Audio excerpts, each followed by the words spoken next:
The courtroom fell into stunned silence as the judge delivered the final verdict. That would forever change the legacy of Dave Mustaine, the once revered frontman of thrash metal pioneers. Meet after months of contentious legal battles, the man who had risen from his tumultuous departure from Metallica to become one of heavy metal's most influential guitarists and songwriters was forced to face the consequences of his controversial actions as the gavel struck with finality.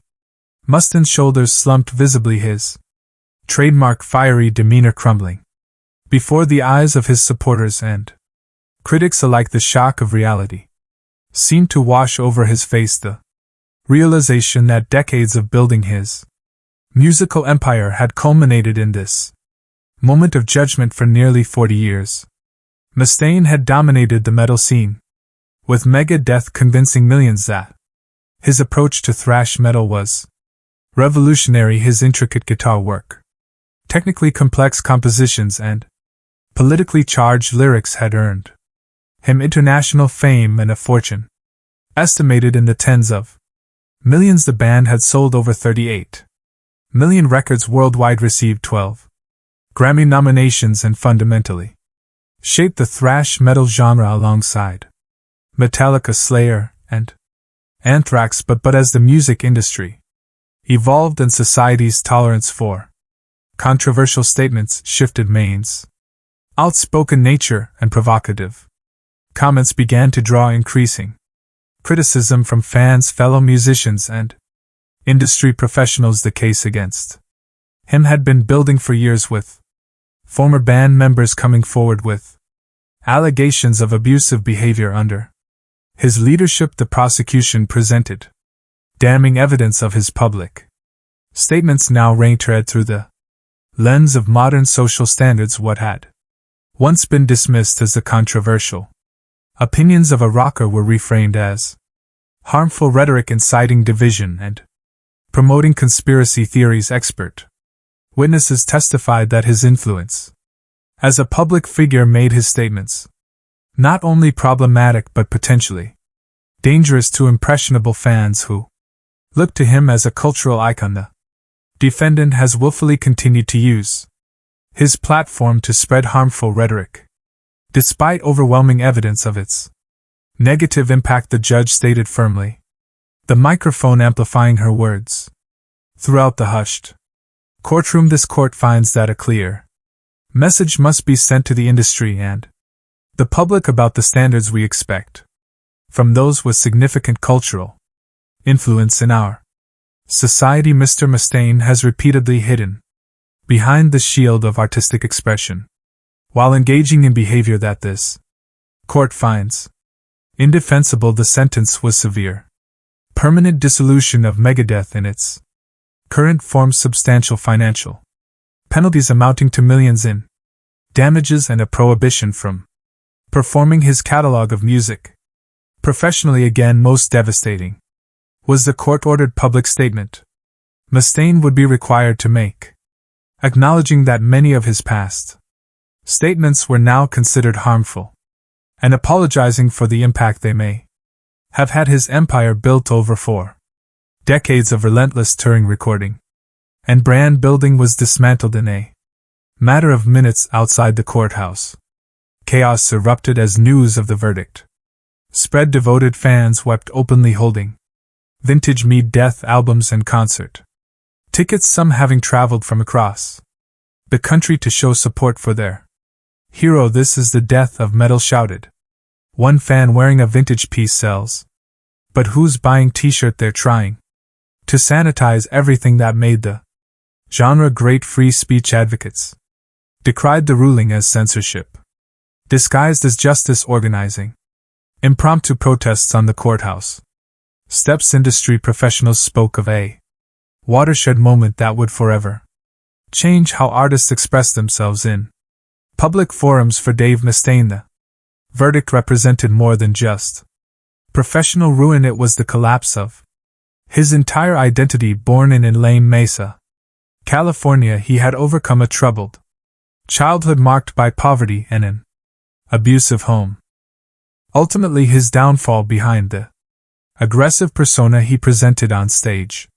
Mustaine had faced personal demons that even his most dedicated fans only glimpsed. His struggles with addiction had nearly destroyed his career multiple times, with alcohol and drugs taking such a toll that he once lost feeling in his left arm from falling asleep with it draped over a bench after a night of heavy drinking. A severe injury to his arm in 2002 had temporarily paralyzed his left hand, leading doctors to tell him he might never play guitar again, a devastating prognosis for a man whose identity was so intertwined with his instrument. His conversion to Christianity in 2004 surprised many and seemed to offer him a new perspective.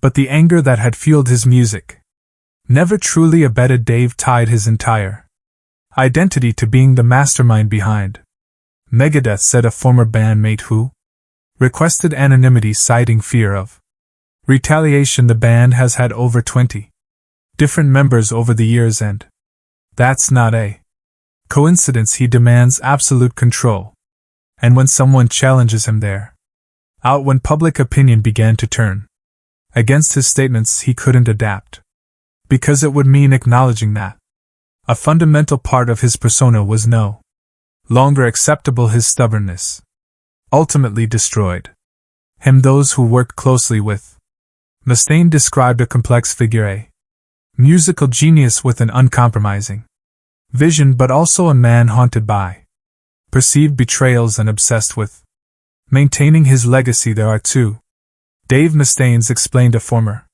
producer. There's the brilliantly creative musician who can craft some of the most intricate metal compositions you've ever heard, and then there's the Dave who sees enemies everywhere and can't let go of grudges. Unfortunately, as he got older, the latter seemed to take over more and more. The case that finally ended Maine's career wasn't built on a single incident, but on a pattern of behavior that spanned years. The turning point came during the band's recent world tour, when footage from a mid-concert rant showed him making particularly inflammatory remarks about sensitive political issues that crossed the line from opinion into rhetoric that legal experts classified as dangerous incitement. The video, captured by dozens of fans on smartphones, went viral within hours, spawning a petition signed by over 200,000 people demanding concert venues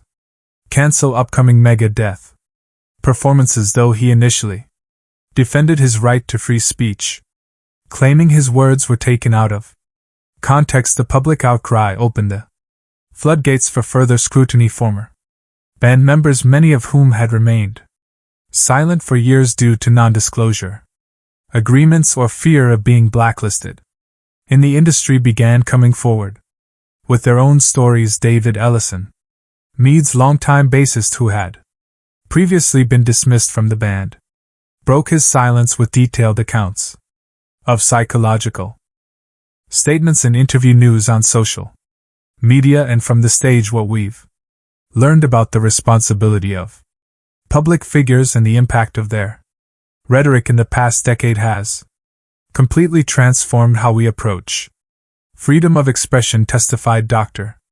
Marcus Bennett, a media ethics expert and key witness for the prosecution. The defense of "it's just my opinion" or "it's just rock and roll" no longer holds water when those opinions demonstrably cause harm or incite other to harmful action. Mr. Mustaine has over 2 million social media followers and sells out arenas worldwide. That level of influence comes with responsibilities that the evidence shows he has repeatedly abused. Mustaine had responded to these criticisms by doubling down, insisting his critics were trying to censor him and violate his constitutional rights. He hired a team of high-profile attorneys and launched a public relations campaign, framing himself as a martyr for free speech. "They're coming after me because I refuse to be silenced," he told an interviewer shortly before the trial began. "Today it's me, tomorrow it could be any artist who doesn't conform to Whatever the acceptable opinion is this. Weak but as evidence mounted and public. Opinion shifted, his defense began to crumble, his refusal to moderate his public statements in the face of evolving social standards ultimately sealed his fate. The prosecution's case was strengthened by the testimony of several fans who claimed they had been radicalized by Maine's rhetoric, with one individual stating under oath that Mead lyrics and Mustaine's statements had directly influenced his decision to participate in a violent political demonstration that had resulted in multiple injuries, though Maine's legal team argued this was an extreme case and not representative of the band typical fan. The testimony proved powerful in demonstrating the real-world impact of a public figure's words as Mustaine left the courthouse through a side entrance to avoid the media frenzy. The music world was already assessing the impact of his downfall. Industry experts predicted the verdict would send shockwaves through the entertainment business, forcing artists to reconsider how they express controversial opinions. This is unprecedented, said Billboard magazine's senior editor. In a hastily published analysis, we've seen careers end over controversy before, but rarely with this level of legal consequence. Every artist with a political opinion is going to be reviewing their social media right now.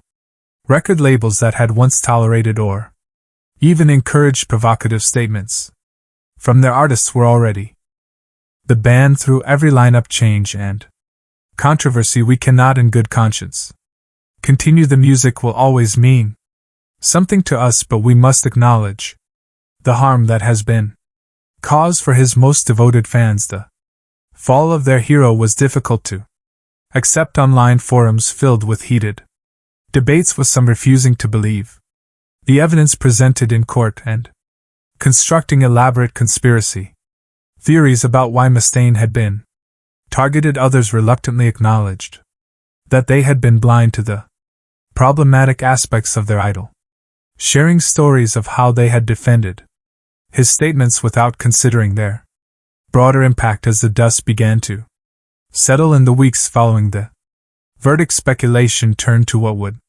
become of Dave Mustaine, now in his 60s, banned from performing the music that had defined his life and facing financial ruin from the penalties and inevitable civil lawsuits. His future appeared bleak. Those close to him expressed concern about his mental state, noting that he had retreated from public view in entirely a dramatic change for a man who had spent decades seeking the spotlight. Legal experts speculated that he might attempt to appeal the verdict, though most agreed his chances of success were slim given the mountain of evidence presented at trial. Others suggested he might eventually try to reinvent himself, perhaps in a behind-the-scenes role or in another genre entirely, though the court's restriction on his public appearances would make even this challenging. The music industry meanwhile began the process of reassessing Maine's considerable body of work. Music journalists published lengthy analyses attempting to separate the artistic contributions from the controversial figure, debating whether albums like Rust in Peace and Peace sells, but who's buying. Long considered thrash metal classics could or should survive their creators' downfall. Academic conferences quickly organized eyes panels on the ethics of consuming art created by problematic figures, with Mead as the primary case study. The dramatic fall of Dave Mustaine marks the end of an era in heavy metal. From his bitter departure from Metallica to global metal icon, his journey embodied the rebellious spirit of the genre until evolving social standards exposed the flaws in his approach to public discourse. As the music world moves forward without one of its most influential figures, the industry continues its shift toward holding artists accountable for the impact of their words and actions. What remains is a cautionary tale about the dangers of building an empire on a persona that cannot adapt to Changing times, the man who once commanded millions with his blistering guitar solos and unfiltered opinions now faces a future without the career that defined him, forced to say goodbye to the world he once dominated. The question now becomes, in a world that has moved beyond Dave Main's particular brand of provocation, what will be the lasting impact of his controversial legacy? While his approach may be relegated to history, the conversation his downfall has sparked about artistic expression and responsibility may ultimately prove to be his most important contribution to a music industry in the midst of painful but necessary evolution. What do you think? Was the verdict against Dave Mustaine justified, or was he unfairly targeted? Has your appreciation of Megadeth's music been affected by his controversial statements? Let me know in the comments, and don't forget to subscribe for more thought-provoking content about the people and controversies that shape our world.